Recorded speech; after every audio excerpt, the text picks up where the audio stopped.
Hello students, how are you all? My name is David Kumar and you are watching me on my YouTube channel Maths by David Sir। एक बार फिर से आप सभी के सामने हाजिर हूं और आज की इस वीडियो में हम बात करेंगे केमिस्ट्री के chapter first chemical reaction and equation की।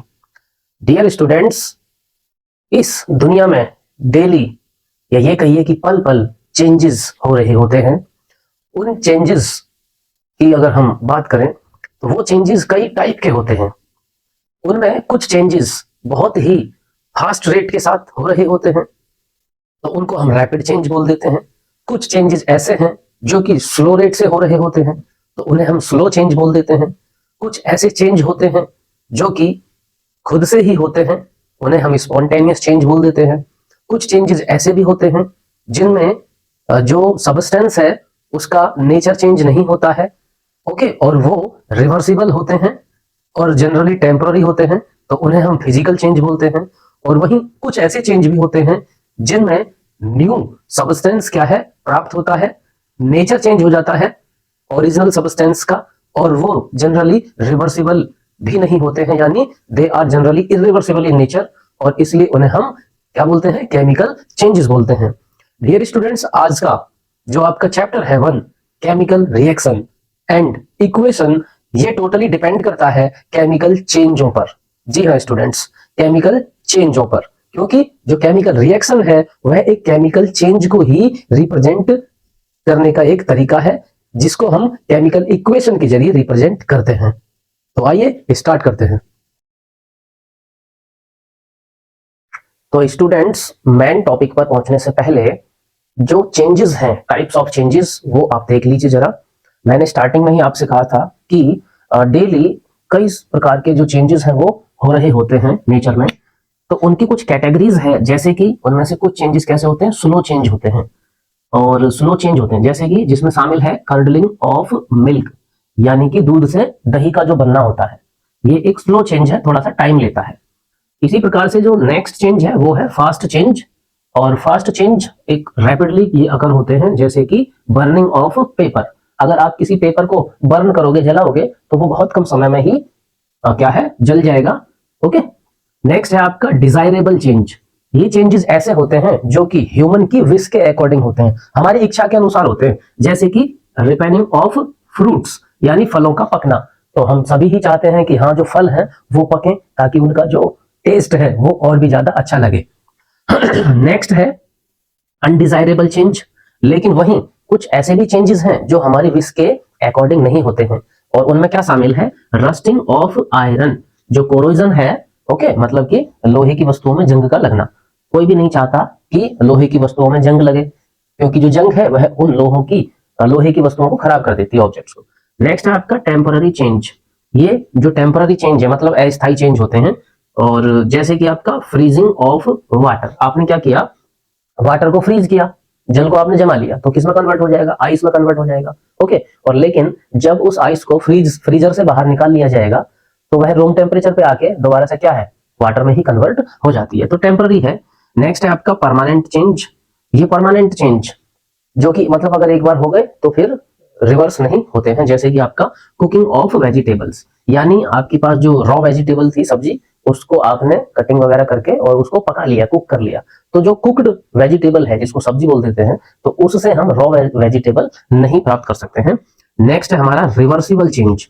अब रिवर्सिबल नाम से ही पता चल रहा है कि इसको हम क्या कर सकते हैं, रिवर्स कर सकते हैं। जो हमारा ओरिजिनल है ना प्रोडक्ट, उसको हम प्राप्त कर सकते हैं, जैसे कि डफ ऑफ फ्लोर, यानी जो आटा होता है, आटा, ओके, और आटे की क्या बनाई जाती है, लोई बनाई जाती है रोटी बनाते टाइम। तो वो जो लोई है मतलब आटे को एक स्पेशल शेप में, सर्कुलर शेप में जो कन्वर्ट किया गया है, उसको दोबारा से क्या है, मतलब कि हम रीसेट कर सकते हैं। तो ये रिवर्सिबल चेंज आपका हो गया। नेक्स्ट है इरिवर्सिबल चेंज। तो इरिवर्सिबल चेंज है सा डस्ट फ्रॉम वुड, है ना। जो सा डस्ट है मतलब लकड़ी का जो बुरादा है, पाउडर है, उससे हम ओरिजिनल जो लकड़ी है जिसका भी वो पार्ट रहा है वो नहीं बना सकते हैं। नेक्स्ट है फिजिकल चेंजेस। फिजिकल चेंजेस आपके भौतिक परिवर्तन, जैसे कि मेल्टिंग और ऑफ वैक्स, मोम का पिघलना, ओके। नेक्स्ट है केमिकल चेंजेस। ये जो केमिकल चेंजेस हैं इनके बारे में मैंने पहले ही बताया कि ये कैसे होते हैं, परमानेंट होते हैं, इरिवर्सिबल होते हैं, ओके। और इनमें शामिल है बर्निंग ऑफ वैक्स, यानी अगर वैक्स की मेल्टिंग हो रही है तब तो वो फिजिकल चेंज में रहेगा, लेकिन अगर वैक्स की बर्निंग होगी, ठीक है, तो बर्निंग ना सिर्फ वैक्स की, किसी भी चीज की, वो कैसी होती है, परमानेंट चेंज में ही काउंट होती है। क्योंकि कोई भी जब ऑब्जेक्ट की बर्निंग होगी तो जो हीट, लाइट, स्मोक, ओके, ये सब प्रोड्यूस होते हैं, तो इनको कंबाइंड करके हम ओरिजिनल प्रोडक्ट को रीगेन नहीं कर पाते हैं, ठीक है, तो वो परमानेंट है, इरिवर्सिबल इन नेचर होते हैं। अब हम जो केमिकल चेंजेस हैं और जो केमिकल रिएक्शन होती हैं उनको किस प्रकार से रिप्रेजेंट कर सकते हैं वो सीखते हैं। स्टूडेंट्स, जो केमिकल चेंजेस है उसके कुछ कैरेक्टरिस्टिक्स हैं, कुछ विशेषताएं हैं जिनकी हेल्प से हम ये कंक्लूड कर पाते हैं कि हाँ भाई, ये जो चेंज है ये केमिकल चेंज ही है और यहाँ पर एक केमिकल रिएक्शन हो रही है। तो वो कौन कौन से कैरेक्टरिस्टिक्स हैं जो कि केमिकल चेंज के साथ एसोसिएटेड हैं? First one is the change in state, यानी कि जब भी केमिकल चेंज होगा तो उसमें चेंज इन स्टेट, जो ऑब्जेक्ट है ना, हमारा जो भी सब्सटेंस है उसकी स्टेट में चेंज आ जाएगा, ओके, यानी वो सॉलिड है तो लिक्विड हो जाएगा, ठीक है, लिक्विड है तो हो सकता है वो गैस में कन्वर्ट हो जाए, तो मतलब उसकी जो भौतिक अवस्था है उसमें परिवर्तन आएगा। सेकंड है चेंज इन कलर, उसके कलर में भी क्या है, चेंज हो सकता है, रंग में भी क्या है, चेंज हो सकता है।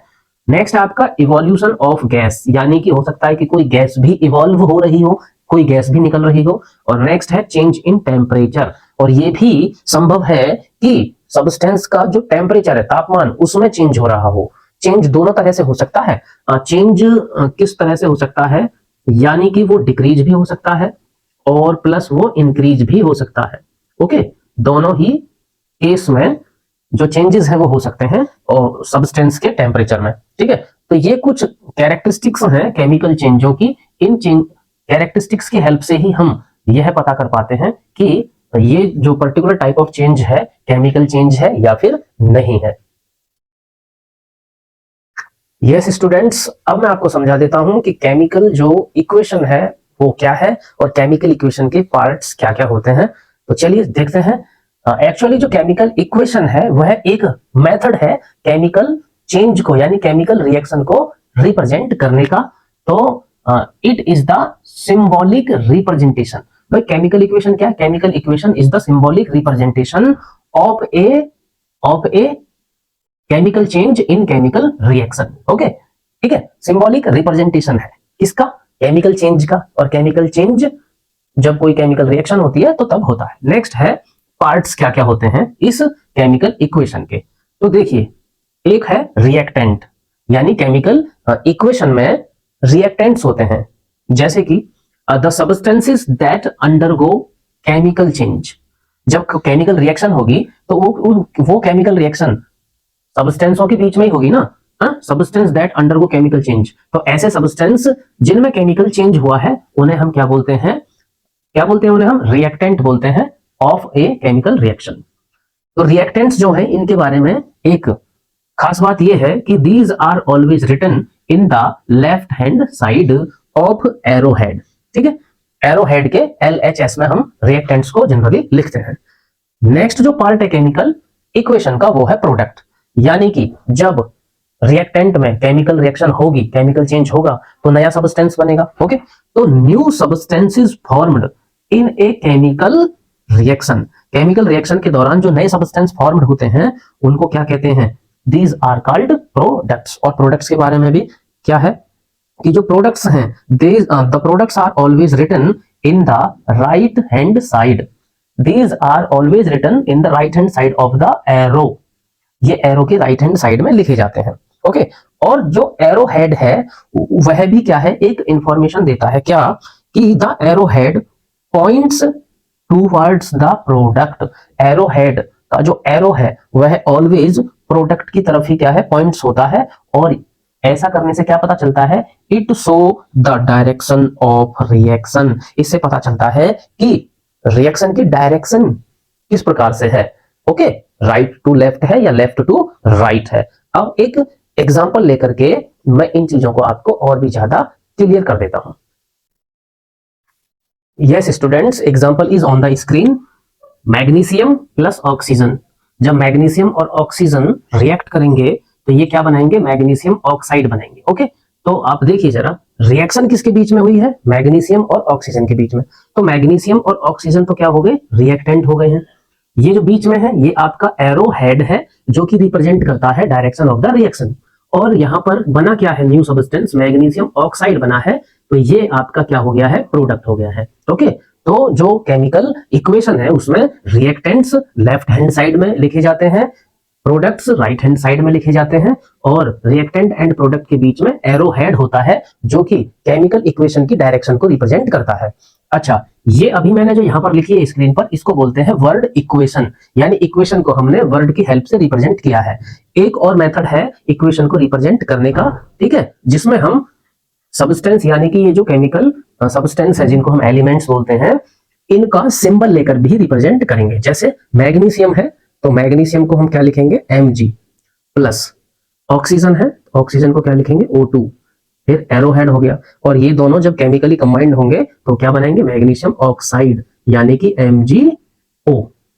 ठीक है, मैग्नीशियम ऑक्साइड MgO बनाएंगे। अच्छा, तो डियर स्टूडेंट्स, अगर हम इस इक्वेशन को गौर से देखें तो यह जो इक्वेशन है कंजर्वेशन लॉ ऑफ मास को फॉलो नहीं कर रहा है, क्योंकि रिएक्टेंट में टोटल नंबर ऑफ जो एटम्स हैं वो total number of atoms in product के इक्वल नहीं है।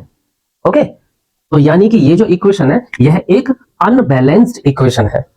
कैसी इक्वेशन है ये? अनबैलेंस्ड इक्वेशन है, या फिर स्केलेटल इक्वेशन है। अब जो नेक्स्ट पार्ट रहेगा हमारी वीडियो का, उसमें मैं आपको सिखाऊंगा कि किस प्रकार से हम किसी केमिकल इक्वेशन को बैलेंस कर सकते हैं।